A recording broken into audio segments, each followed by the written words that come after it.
Yesterday we have discussed on the data modeling part where we have seen two data models. Now let's try to quickly understand this data model and then proceed. So I think what we'll do is I'll rather show you how to create.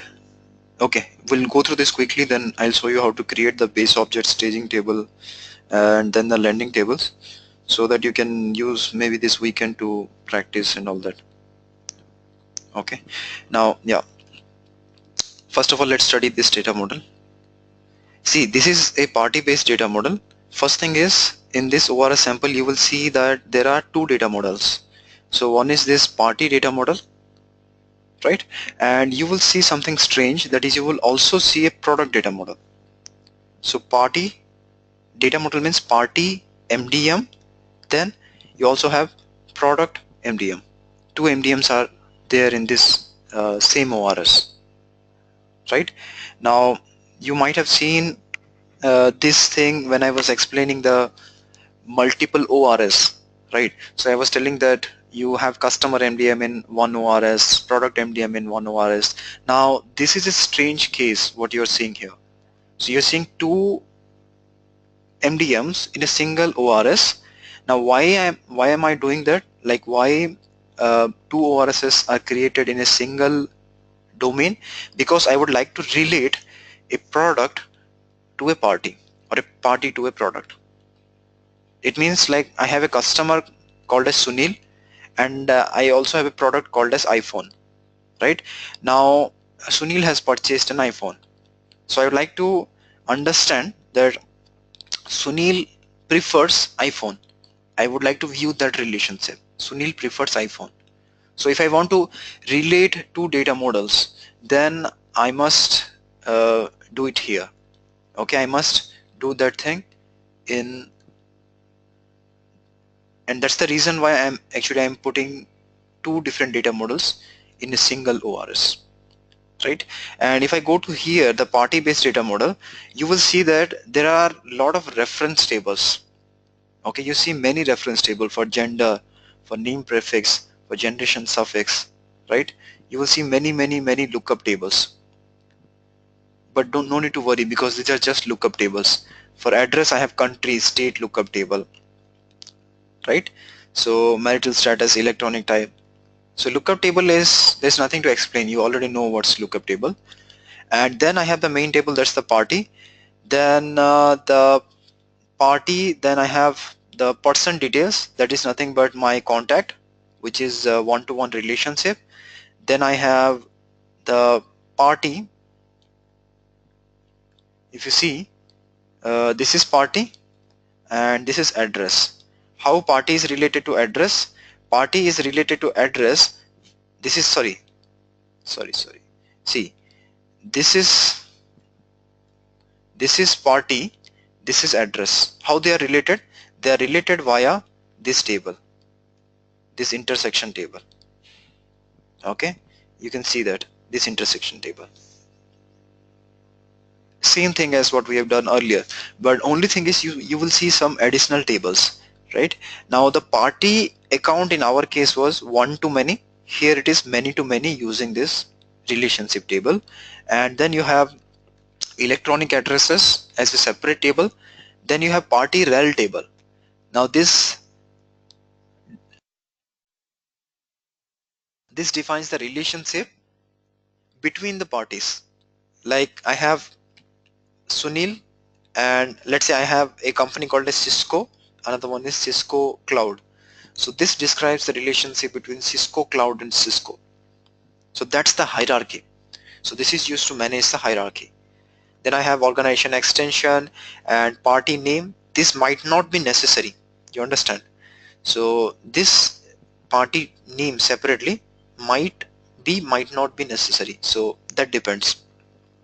And all of these tables, all this organization standard code, party ID, okay, all of these tables will differ in your case. Like if you need, you create, otherwise you might want to store this information in this table itself.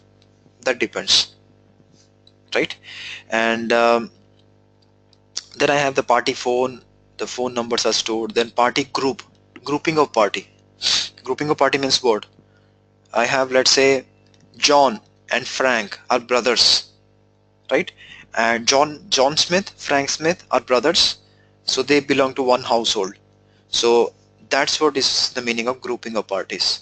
You group John and Frank, and together they report to the Frank. They report to the Smith household.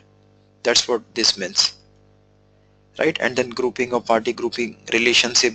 This is the main group, and this is the relationship between the group. This is also hierarchy. So, right? And then the party preference. Party preference means you might have 3 contacts. It's possible you might have given 3 phone numbers, and you would have requested them that do not contact me on other 2 numbers, always contact me on this number. So that's the preference option indicator.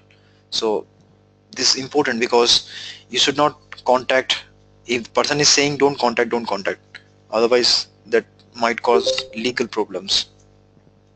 Okay, now that's what this data model is about, whatever you're seeing here. And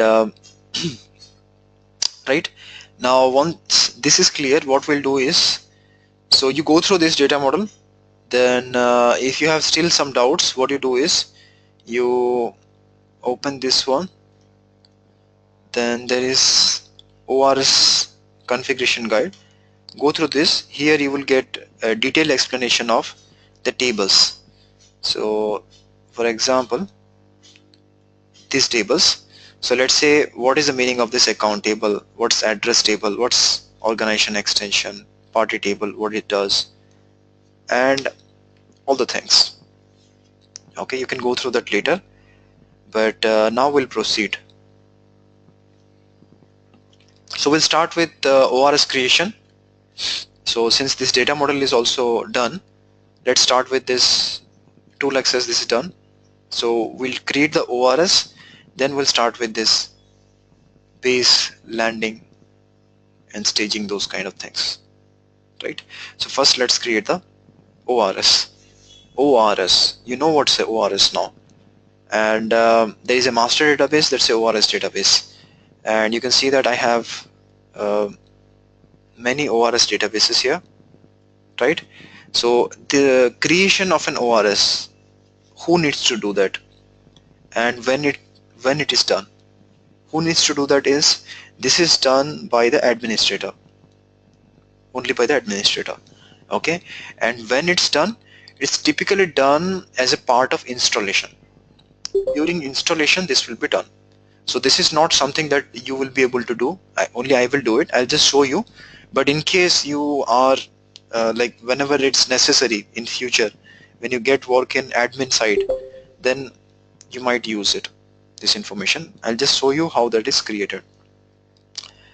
So on the server side, see, Informatica supplies this this 123 MB zip file.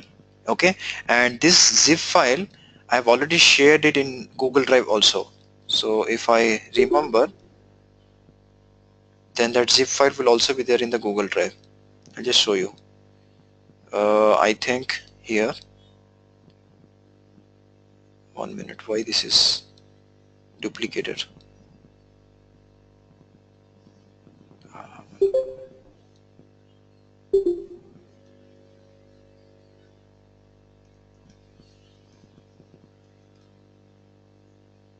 Okay, so this is the file, that this is what I'm talking about. You can check this later also. Now that contains a script.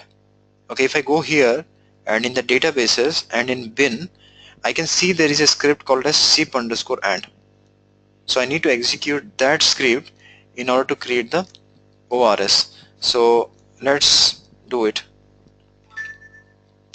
Go here, cd, I'm going to that particular directory. Now I would like to execute this command. First let me put it clearly. To create an ORS, there are 3 steps. You first execute zip_and.bat, then create create underscore ORS. Second is zip underscore and dot bad import underscore ORS. Third is register the ORS. So these are the three steps. We are executing the first step. Copy, paste, enter. So when I'm saying enter, it is asking me the database name. My database is Oracle, so I'll just give Oracle, enter. And I have to use this keyboard because there is some problem actually. Okay, so then I choose the default as service. I'll go with the default values. Okay, enter. Database host name is also local host because I'm installing in this same machine. But normally in your case, the database host name normally will never be local host. Okay, it will be a IP address. You will get that IP address from the DBA. You need to request from your manager or DBA. Enter. Then this will normally be 1521 for Oracle always. Okay, but still you confirm this with your DBA. Enter. And now the database name, this also you will get from your administrator. My case it's ORCL. Enter. Enter.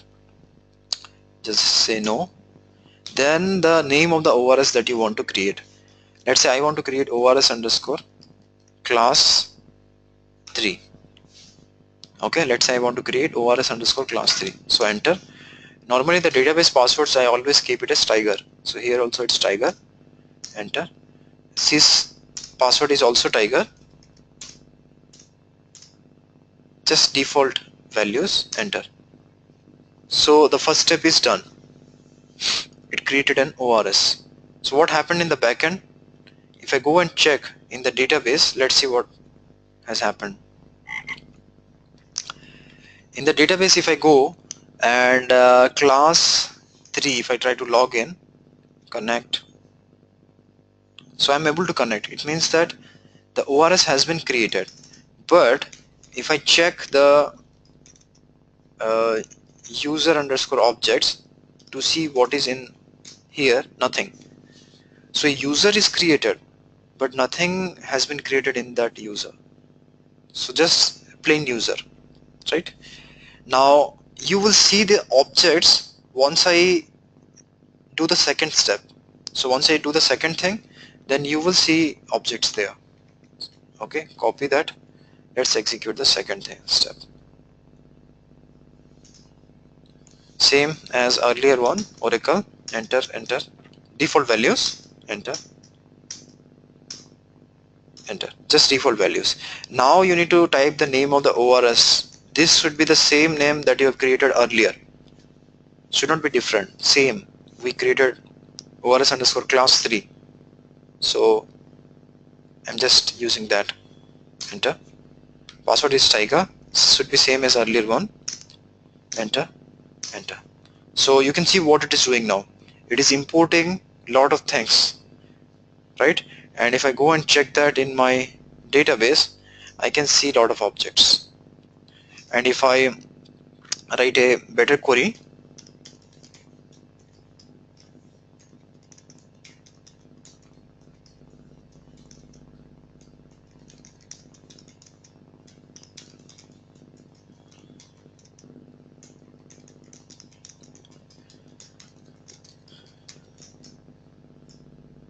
sorry.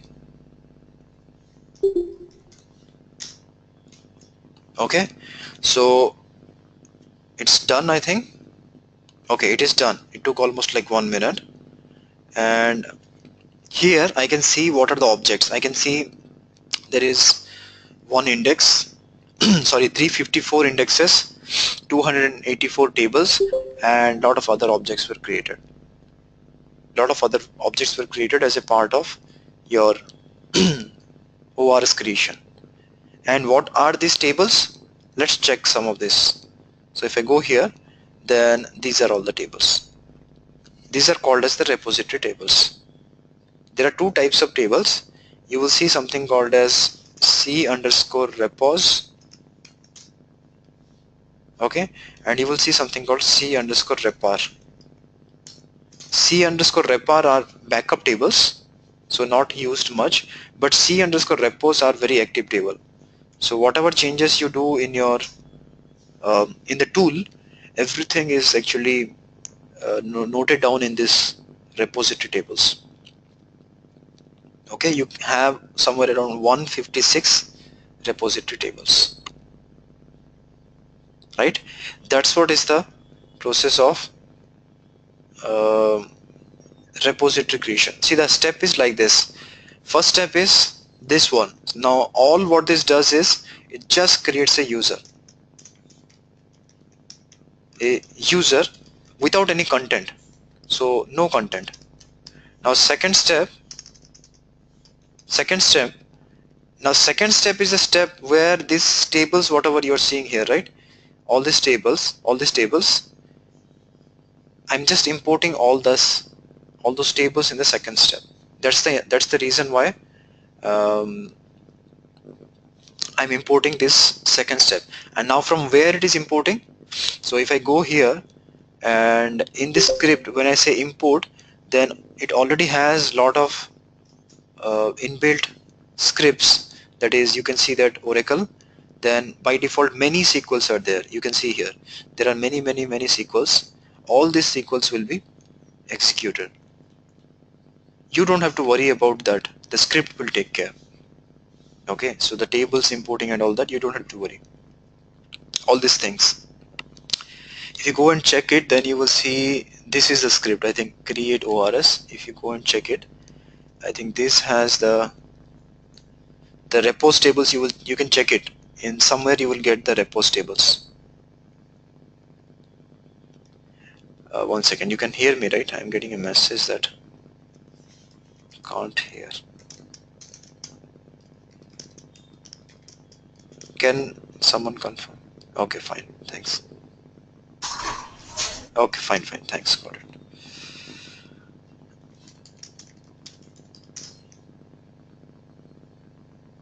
Right, so all these scripts that you're seeing here, like compile all views and all those things, you don't need to go and check that here, because that's not your job. You just run the script. Informatica will run the script for you. Okay,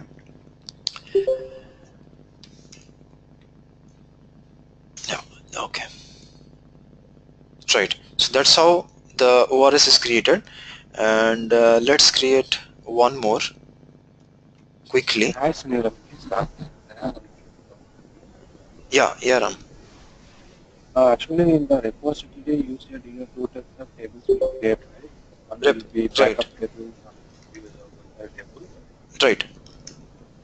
So the naming convention will be so like in the repository, will be starting with like the repository or something. The And C underscore repos will be like C underscore repos underscore asterisk star, like you can see that here. So it will be like yeah, one will so be, this is the standard way, or like yeah, that is a mandatory standard way. So it's mandatory. It will be like that only. okay. I mean, like in the base object table, if I amend something, so that will that will reflect into the Right. object The all table. the options that are you set in the base objects, that you will be reflected in the repos table. Okay. Okay, that's why they are. And if I want to add like one more table to the existing base object, so like in this case also we have to do the same process, or how? If I want to amend one more column, responsibility column, the existing table. Um, 1 minute forward. Actually, unable to join. Yeah, other like, yeah, that's like you don't have to do anything. Automatically, Informatica will insert values into that repos table. Yeah, that's right. Yeah, like instead of for amending one column, we can't do all these things like normally. Uh, Right out. no, for appending. For amending add like existing column data type, but they want to change the column name or Right, something. right. I don't want to do all these things, right? All these Just means. is so creation of this batch script and No, no, importing you don't. register. That's what you are saying. I'm saying, right? You don't have to run any of this script. You just see Informatica will automatically run that. So whatever backend scripts, Informatica will take care. You don't have to run any script. You understood, right? This script, what I'm Yeah. showing you, is only for creation of ORS. Now, even in that, you don't have to run this script. You just need to run the zip underscore and. That will call these scripts. Right. Okay.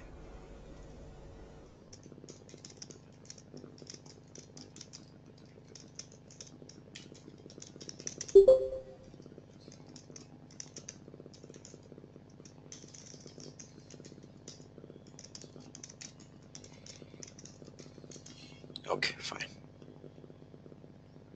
Right. So the ORS, the second one, I think I just created. Let me import it quickly.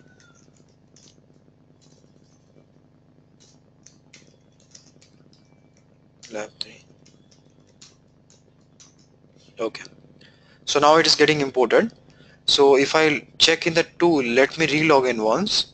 So admin. So when I relog in, I still don't see the ORS. I can't see that ORS.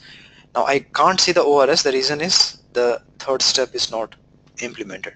So once I implement the third step, then I can register then I should be able to see the ORS here. So to do the third step, go here and go to configuration and databases. You should be in the master database now, right? Now go here, click back. Right. Now click on this plus. Okay, Oracle. Next. Now the ORS name, whatever ORS you have created. So class 3, and this is local host. In your case, it will be IP address ORCL, same as this one, Tiger. Okay. Next, you can also test it. So test is done. Finish. So when I click on OK, you will see this ORS underscore class 3. Now let's create one more. I mean register one more.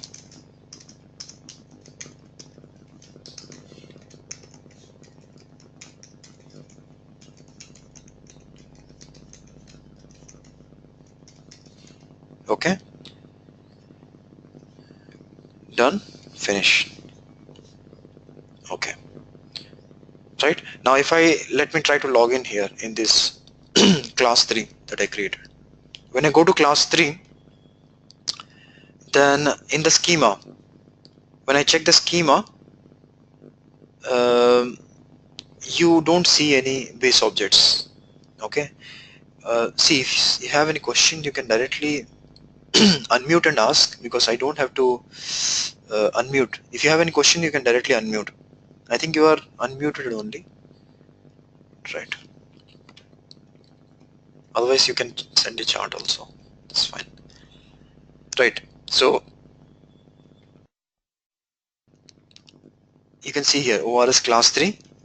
How many base objects? 0. How many landing tables? 0. So we need to create the base objects in the landing tables. So let's try to do that now. First, this data model you have seen. So first let's try to implement this data model. To implement that data model, I'm getting a lot of, one second.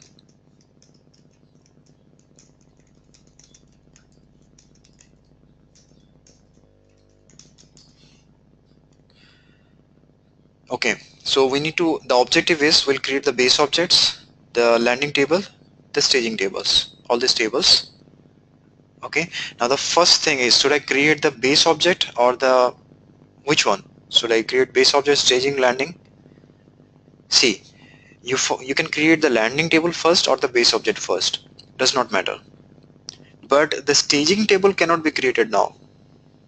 Staging table can only be created once you create the base object. So first let's create the base object. and then complete this data model. Then we'll create the landing tables. Okay, to create the base object, start first with the party, address, contact, then we'll try to relate that. So first let's create the party table. So right click, take a lock, right click, add item. Now party. So you can see that Informatica automatically takes this as C underscore party. If I try to remove that, as soon as I click outside, automatically C underscore is coming, right? So C underscore is mandatory. You can't go without it. It's mandatory that you use C underscore. Why? I've Can we? already, I think, yeah, having it out. Yeah. Can we create that ORS? Can we create? Can we, ORS. I mean, can I create it? Because I mean, I don't have access. Can we? Do we have access to for the creation of the No, ORS? no, ORS you can't create, and don't create also, because if you create multiple ORS, it will slow down the server. Okay. If I want to create also, I mean, do I need to go for the remote login as you have mentioned? Yeah, Or yeah, ORS creation privilege you will not have. okay. Okay, and this base object table creation will be done by the administrator as a Base they will object. do. Yeah, Oh, the you're base asking object base creation object will is be. developer. Okay, and one thing, if I have 500 columns in a table, I have to do manually one by one, or is there any Yeah, mechanism? that we'll see now. What are the different options we'll see now. Okay, Okay. fine. Right. So first C underscore star. So C is mandatory. Okay, and the reason why they use C is because you will see that in other MDM products they also use the party based data model. So if you go with Cbel, it will be S underscore party. Okay, if you go with some other vendor, it will be something underscore party. So that's the reason why they use a convention. Now you see something called a secure resource. You can neglect that now, we see that later, but basically secure resource means it's a shareable resource. So it means that you can, let's say I have created this as admin, and there is a user called as Amit.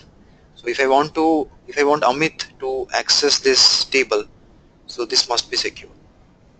Okay, now say okay. Now before saying okay, first let's check this, check here. So you just observe this value. Okay, I will put that in an Excel sheet. Okay, this is the value before table creation. Now let me create the table, say okay, then now let me take the count.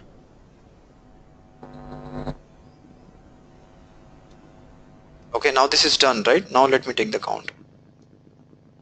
So execute.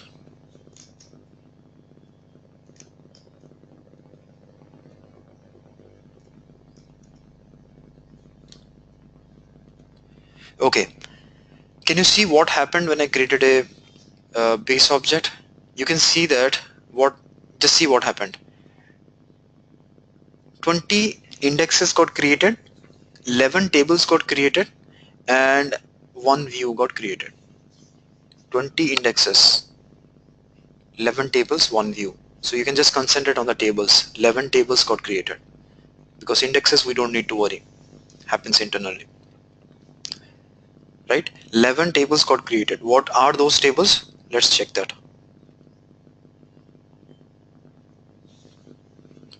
So these tables are C underscore party star. So these are these tables, 11 tables. See, our intention was just to create this party table. That was our intention.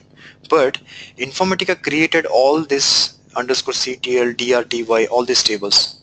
Why? Because these are called as supporting tables. So when we talk about a base object, actually it's a collection of 11 tables. It's not just one table, right? But you don't need to control these tables. Control in the sense, you don't need to insert data into these tables. Who will do it then? Who will do it then? The system does it. So you don't have to directly interact with any of these tables, right? The system will do that. You just interact with the body table. System will take care about all this. I think you know the xref table, the duplicate table, right? And all these tables are clearly documented in this here. Okay, I don't want to go through that because all these tables will be covered in the respective topics. For example, this two relates to the external match feature. This one relates to the tokenization. This one relates to the merge process, the CTL. Now match table and STRP are related in to the tokenization and the match process. These two VCTV XR are related to the validation rules. It means related in the sense what? They will be used in at that particular time. They are not always used. They will be blank most of the times. Similarly, you have something called as hist table, right? You will not see any hist table here. You don't see any underscore hist table. So this table is also created if you enable one more option. That is, if you enable history, then that is created, not otherwise. Okay, then you have hxref or fhma. These tables are also optional tables. Yeah, you have any questions, you can always unmute. You are welcome to do that, no problem. Yeah, Sunil, Naresh here. Yeah, Naresh. See, the moment we create this table, I mean one base table, automatically 11 tables will be created. Let me ask one question. Okay, here. Suppose during migration, if you want to move one environment to other environment, Right. okay, should we migrate all 11 tables, or if I migrate base table, automatically everything will No, be? that's what you try to understand, that who created the 11 tables. Informatica created it, right? You did not create. Yes. So when you're migrating, you will migrate the base object only. Informatica will take care about the 11 tables. No, no, database wide, like, I Yeah, mean, that's what we have to give script, right? In tables Informatica. also. No, you don't have to migrate that way. You have repository manager. So you have repository Hmm. manager. Using repository manager, you just export. Let's say I will validate this ORS. No, not ORS, like base table. That's what I'm telling you. First you validate the Okay. ORS before you want to migrate. Then you migrate the things. Okay, then that will be automatically Yeah, will be so you taken care of. migrate it to an XML file. Okay, there is Mhm. some error here. Let me try to correct. This is a known issue actually, but I don't want to waste time. Let me check Okay. this one.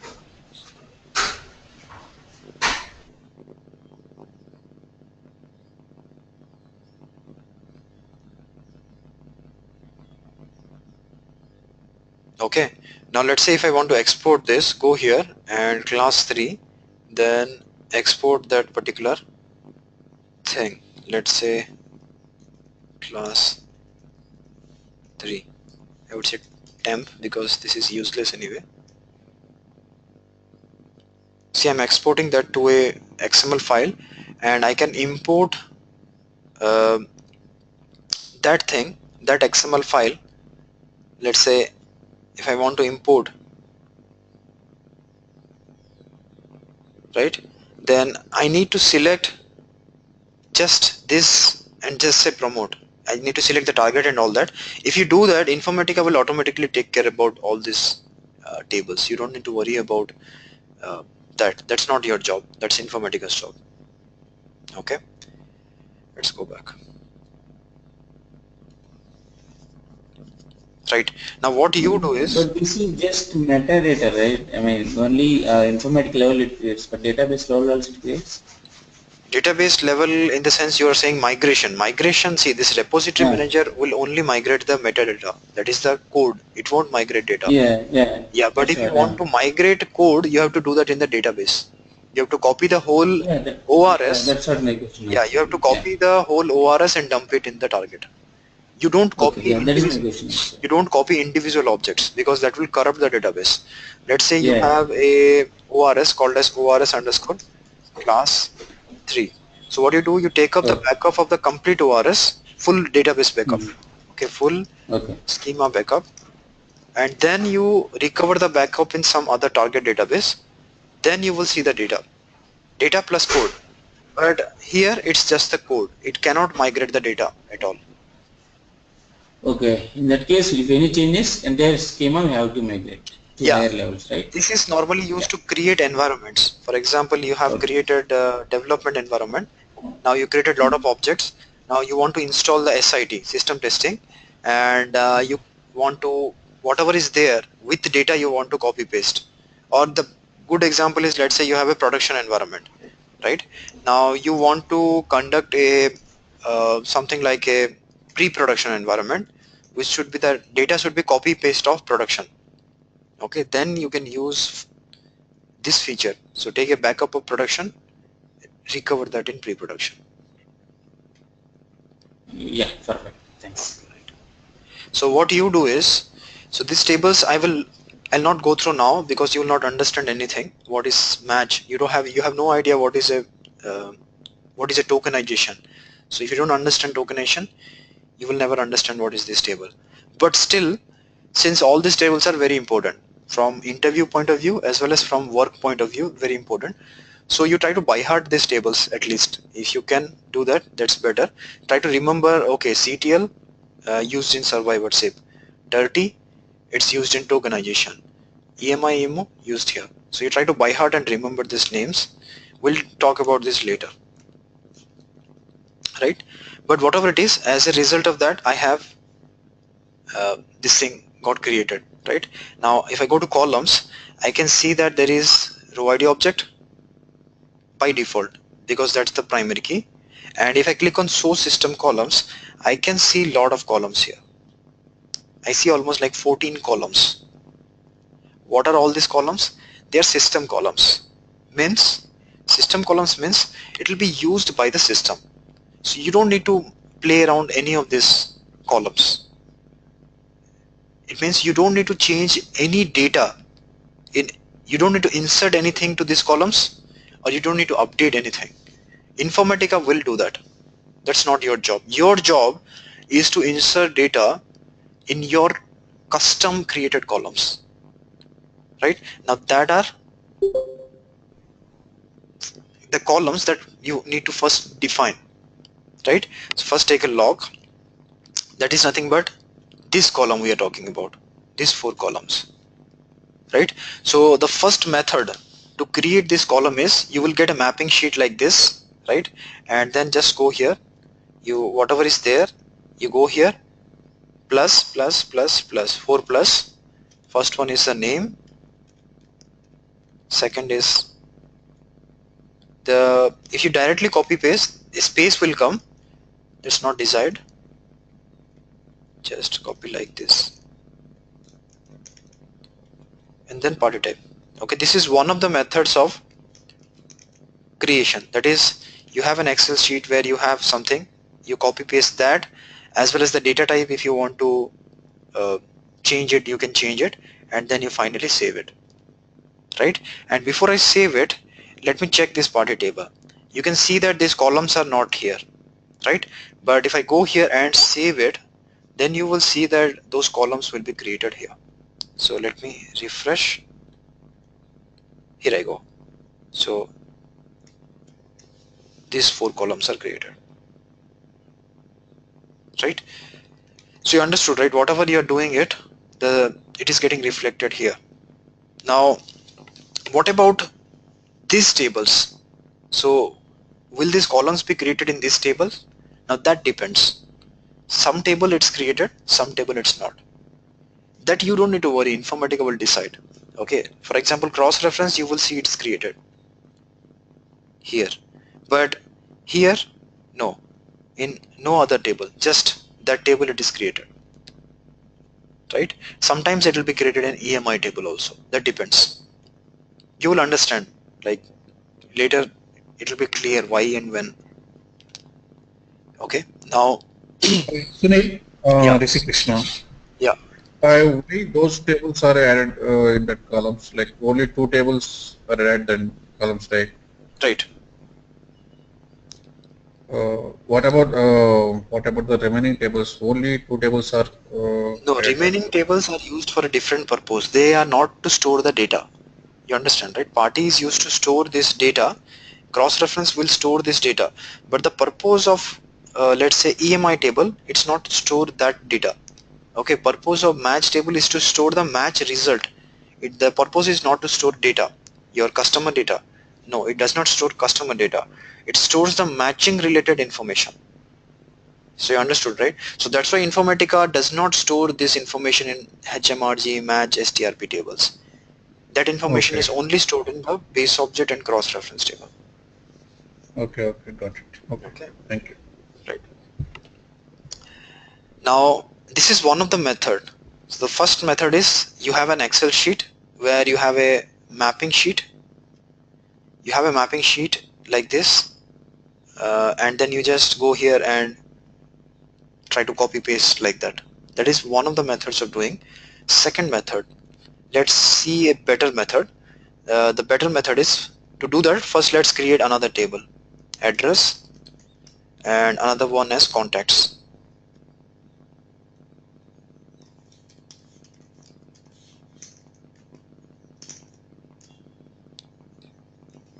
Contacts. Right now, address table, columns. I don't want to use this method. My problem is that my table has 500 columns. Let's imagine that my table, my address has 500 columns, and it's a big headache to create 500 times. There can be chances of mistake and all those stuff. So I don't want to use this plus symbol. Rather, my objective is that I have this information in some other table. I have this structure already created in a table, and I want to use that. Or let's say if I don't have this structure, so what I can do is I can use something innovative method. Like normally this is how it will be. You will get a sheet like this, so you will get something like this. Okay, you will get something like this. So what I can do is, if I get something like this already, let's talk about the address. The address.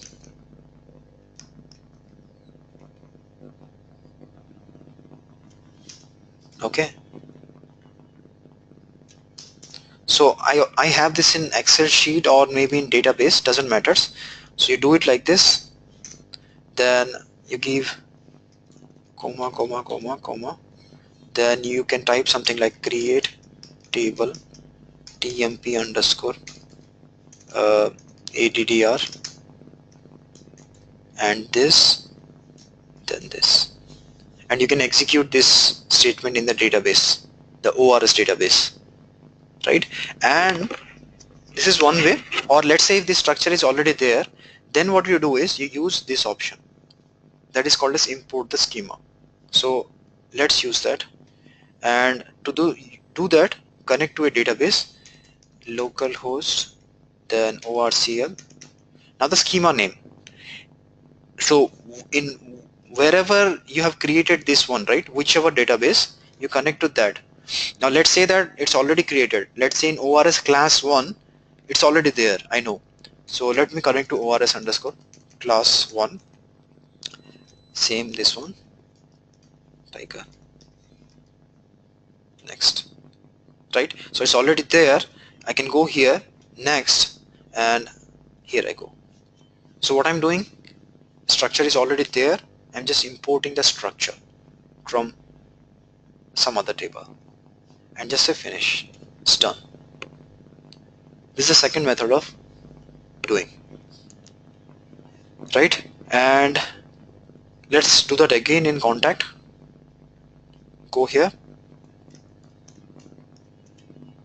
sorry, tiger, next, contacts, finish, save. You can observe one thing, that all of these are varchar 50.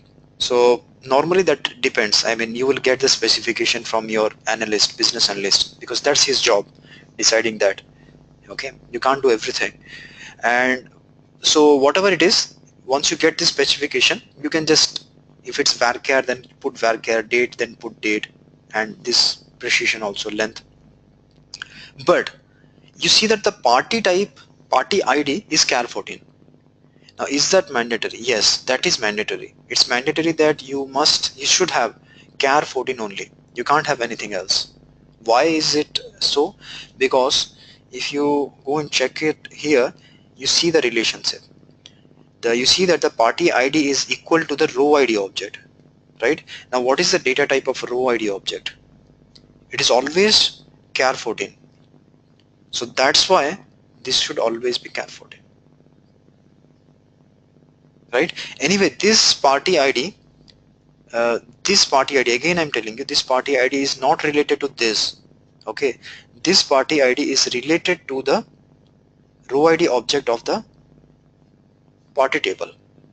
That's the relationship, right? Now go to the schema viewer and view it once, save it. So I can see 3 tables, but I don't see the relationship.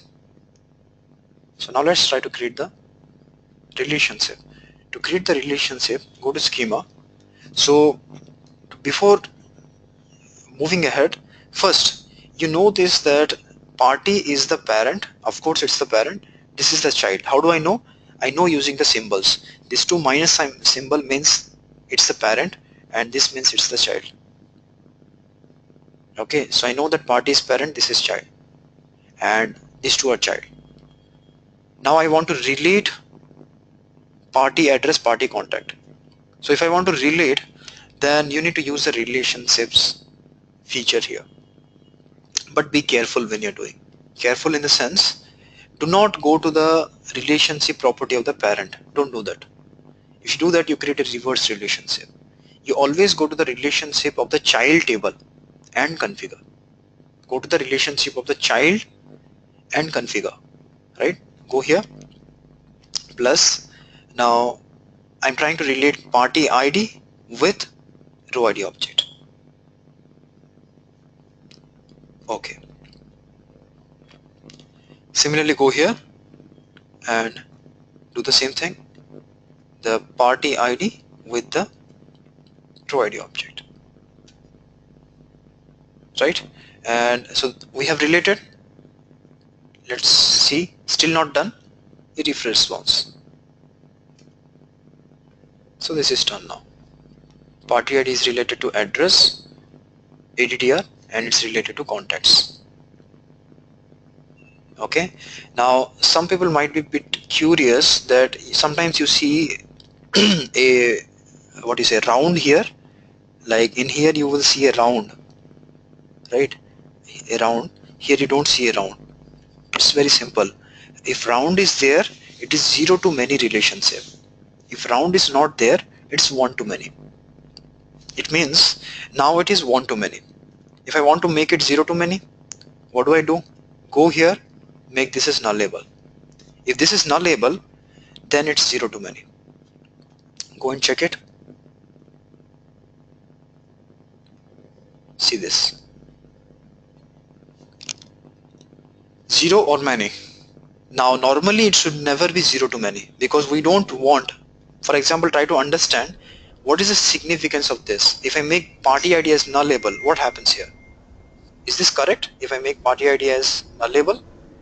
No, because if party ID is nullable, it means that I can have an address that's not related to any party, correct?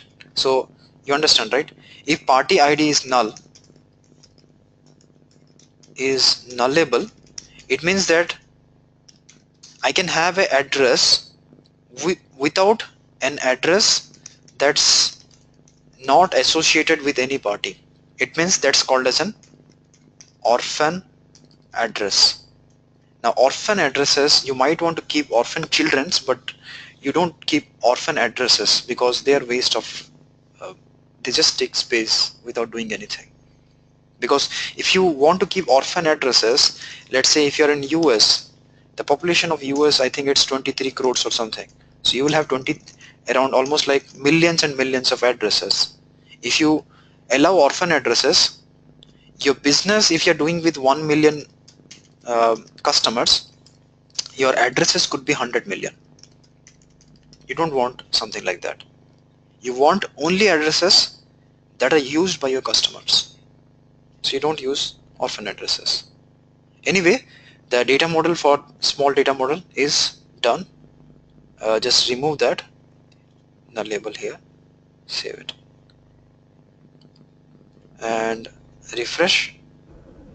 Hey, this row object will be the default column for each and every table. Yeah, it's The the rest of default us. primary key for each and every table. It's mandatory. Okay, so by default it will create, right? Right, by default it will create, you don't need to create it.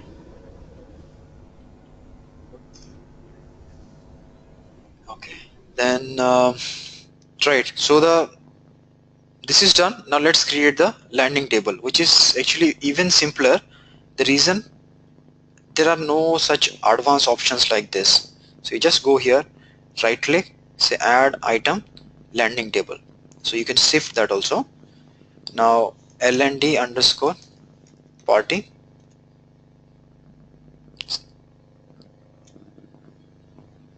then one more LND underscore contacts, then LND underscore ADDR. Now there might be a question here as well. The question is, like, I have a table called as C underscore party. Let's say that I have created a table called as C underscore party directly in the database. In database. You understand, right? I have a table called as C underscore party directly in database. Now can I use this as a base object? Can I use this table as a base object? No, you can't use it. Why? You can easily understand that base object is not just a simple table. It's 11 tables plus there are a lot of metadata things involved. So then what is the alternate option? The alternate option is you create a base object using this tool, then you can import the structure. That you can do. Or what other option you have is, let's say you have a data model. Let's say that you have a tool like Arvin data modeler. What you can do is you can create the data model in Arvin. Let's say you created data model with 30 tables, right? Then what you can do, you can go to the repository manager and you have a feature called as import from CWM file. So you can use that feature to import that data model in your MDM. So that's something that you can do. That we'll see later, right? But still an option. So there are three ways in which you can do it: manually, import, and data modeler. Right? Anyways, this is done. Now let's quickly import the party structure. I will use the import feature. That's quick and easy. So import tiger, next. Then just check the landing table. Landing party, next. Choose all, finish, done. Go to contacts.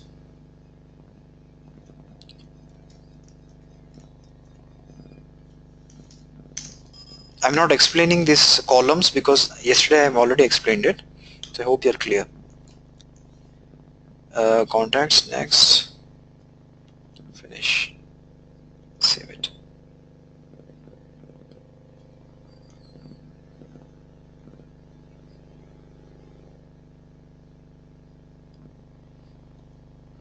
Yeah, base objects structure also you can import. It's not a limitation that see, first of all, understand that when I'm using this import feature, it has nothing to do with if it's a base object, a staging table, landing table. It really does not matter.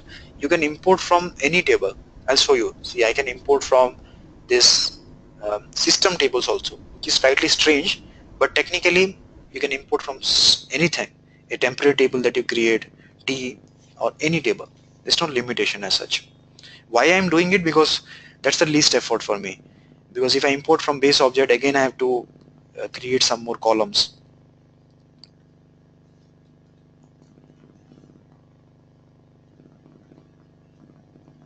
Finish. Okay, this party type is varchar. So from the source, the party type will always be varchar. Okay, so here also if it is varchar, it should be varchar. Now how do I convert this to varchar? Because can I use this option? No. So that's one drawback of this tool, that you can't rename the column name that easily. So you need to drop and recreate.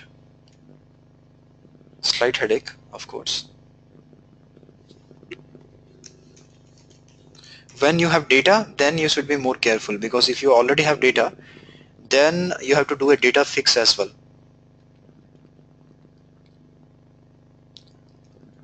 Okay, now we have 3 base objects and we have 3 landing tables.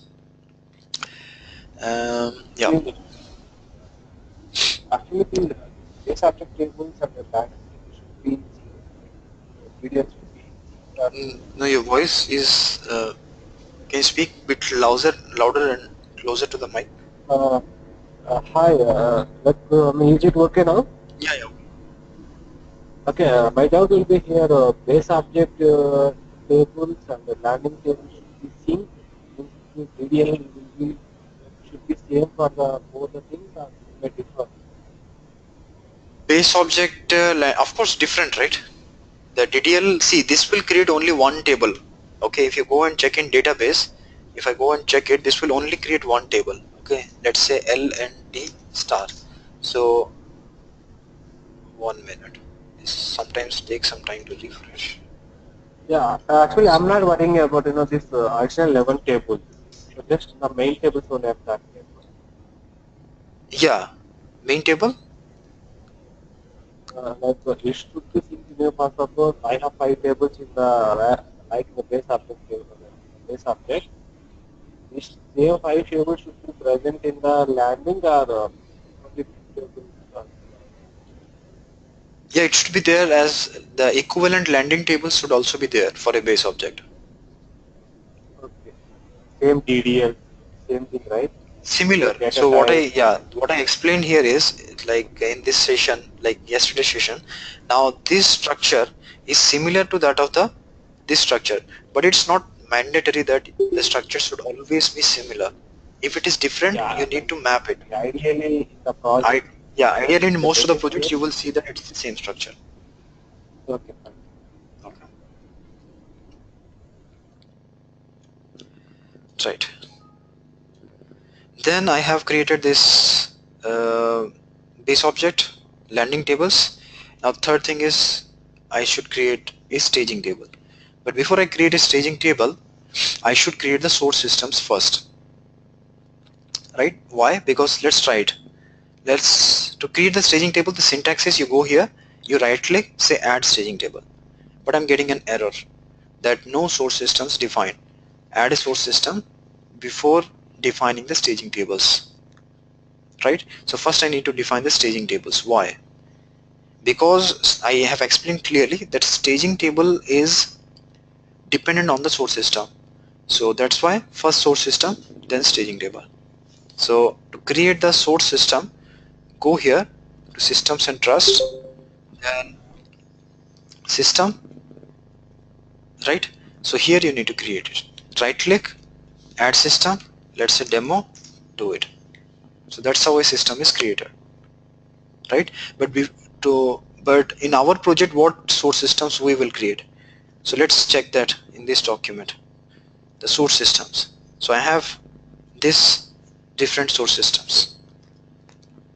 Now first of all, try to understand when do you know, like at what point in your project will you do this? Will you do this in the beginning, at the time of installation, or at the time of go live, or when do you need to do this? See, you need to do that before, just before you want to integrate a new system in MDM. It means that, let's say that I want to add one new system in MDM.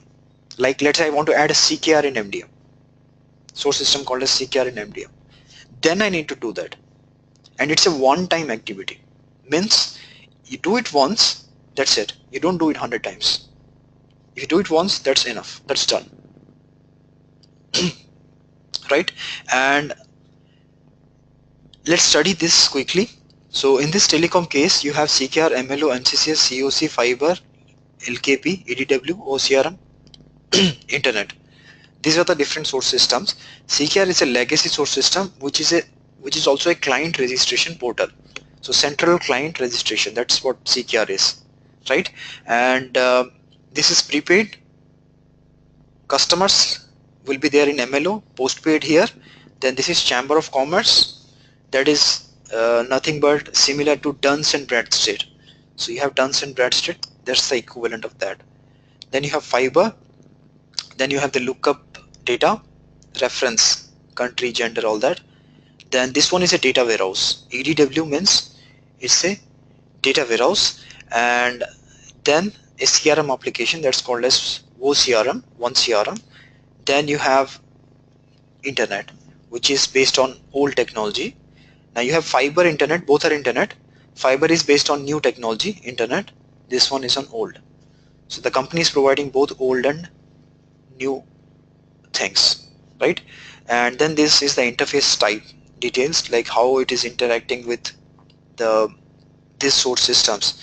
This one is via TIBCO, this one is via flat files, Oracle, flat files, Teradata, Siebel CRM.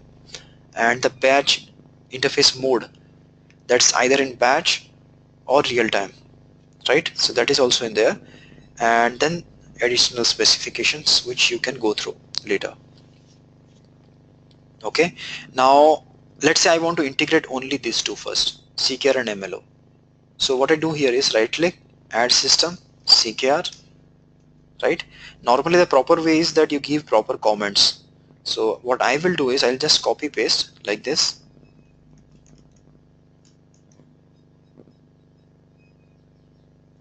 Or just this maybe. So when I say OK, this is created. So in database also I can see that. So if I go and say C repos underscore system data, I can see that CKR, right? If I create the second one, MLO, so refresh MLO, I can see that MLO. Okay, so that's the system table that is used internally. And okay, but I think I will stop the session now because it's time. So if you have any doubts, you can ask me. Tomorrow we'll try to create the staging tables. Hi Sunil. Yeah, hi. Actually, just if you open the Excel sheet, you mentioned EDW, Enterprise Data Warehouse, Yeah, one of the source system. yeah. You mentioned explicitly will be fact in the bracket. Okay. Yeah. Fact is the Means name of the data warehouse. okay, name of the database. Like Name of the data while warehouse. fetching the data, like yeah. I I'll mean, actually here change my this doubt will be to fact itself so that there is no confusion. okay, So okay, the fine, name of the fine. data Command warehouse name. is called as fact because it's based on fact and dimension. In a lot of data warehouse in the world, they will have the name as fact. Yeah, like Especially, while fetching the data from the this source system, we can't consider like we have to fetch the data from the fact or we have to fetch the data from the the dimension. name We of don't the use. system is fact. So it will contain both fact and dimension. That's correct. It will contain Okay, both, but we'll pull only the dimension data. We will not pull the fact information. okay, okay, okay, fine. And how to read the data from the this web application? Uh, Reading the data from the web applications can be done using SIF, Services Integration Framework. okay, okay, fine. Still, how about this LKP source name? I mean, is it created by the any person? This source system names LKP. LKP, we will only create it LKP. LKP is used for your reference data. For example, you have these tables, right? Like LU country, LU electronic address, LU phone, right? So from this is nothing but this is also a base object. So from where it will be coming? It will be coming from a particular source system called as LKP. Okay, so just to track the things, we are creating this LKP. LKP is moreover like a dummy kind of thing only. Yes. And one more question is resource. We have an option, right? One minute, We are one minute. creating Dummy, base object. see, dummy in the sense, why I'm saying dummy? Dummy in the sense because all these source systems are actual true source systems. I mean, this one, they are true source systems, but this LKP is actually not a source system. I mean, it is something that is in our control because we are manually creating it. For example, gender. So male, female, and unknown. So we will create and populate these values. So it's not exactly dummy like, but something that we create.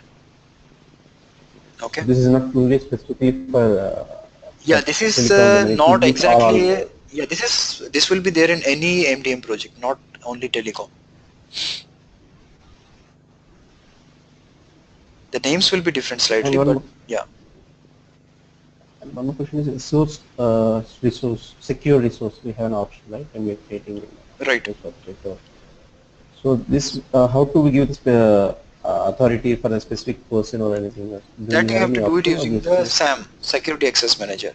So here you need to go, and then you need to choose the particular table, whatever. You need to create the resource group, right? So you can see this is secure. Secure means this can be shared. You go here, then you create a role, like whatever role you want to create, and then that role you assign this particular table. Let's say just read write this thing and save that, and then this thing you directly assign it to the user here. So you go to users and role, then you assign that role, sorry, this demo role to whatever user is there. You can assign. Okay, so that and user will have access when to we it. are when we are importing, I mean, when we are creating landing tables, you have imported some tables, right? So that the imported table structure, you have created the landing table. Yeah, it is there already in my other. This is from the other classes I take, right? ORS underscore class 1. But you can directly create in database, and from there also you can import. No problem. Okay, thank you. And Sunil, can I get this link for downloading the recorded? I've already shared, right? No, I didn't. I mean, I'm still seeing the old batch. Okay, okay. I'll share it. No problem. And yeah, I'll share it. And yeah, tomorrow the session will be at 8. Only for tomorrow, not 7:45. So it will be 8 a.m. IST. Okay.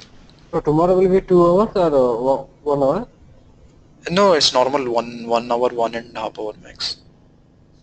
Okay, maybe we can write it like you may extend the time. Yeah, but anyway, we are doing 6 days a week. So if I train you for 2 hours, 3 hours, then it's not of much use because whatever I'm training, you should practice on that. Then only you will become expert.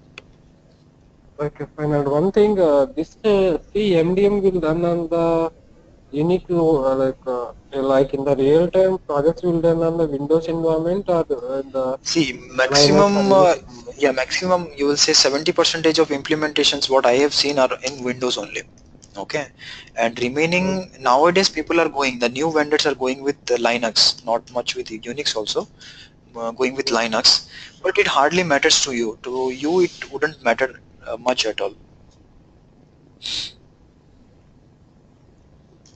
And I mean, for secure purpose, people will prefer the Linux or Unix environment. That's No, actually Windows is also secure. Security is not an issue. The issue is with the flexibility. I mean, if your implementation is very huge, big implementation, you can't do it in Windows because Windows itself is quite limited in the thread and the processing ability.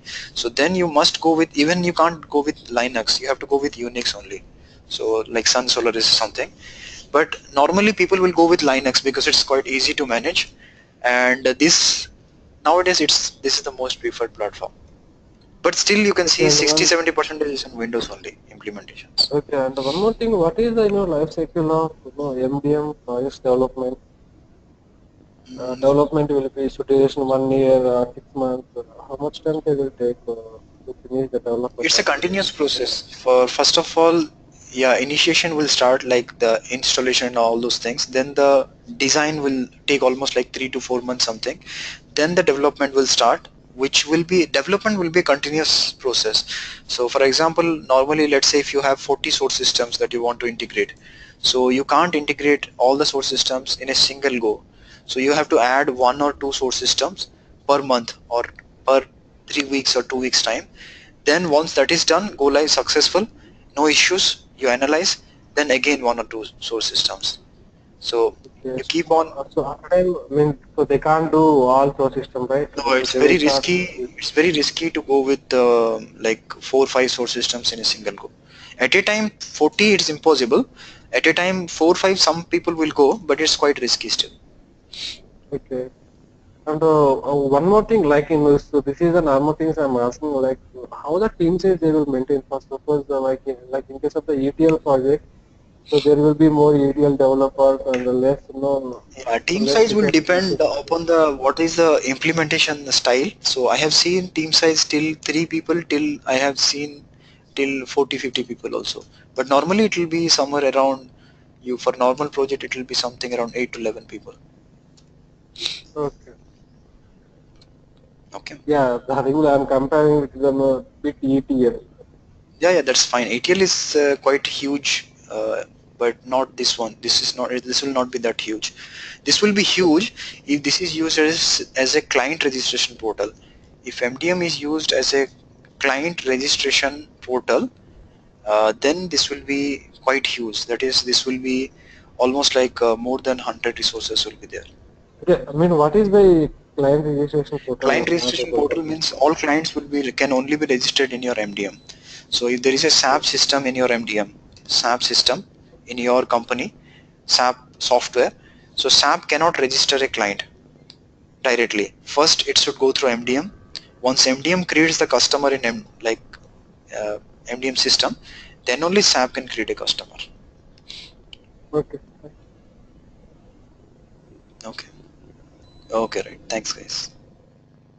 Still, I have sent a mail so that can you please reply and send me the link to it. Yeah, fine. Thanks. Okay. Yeah, I will send you the details. Fine. Okay, thanks, guys. We'll meet tomorrow.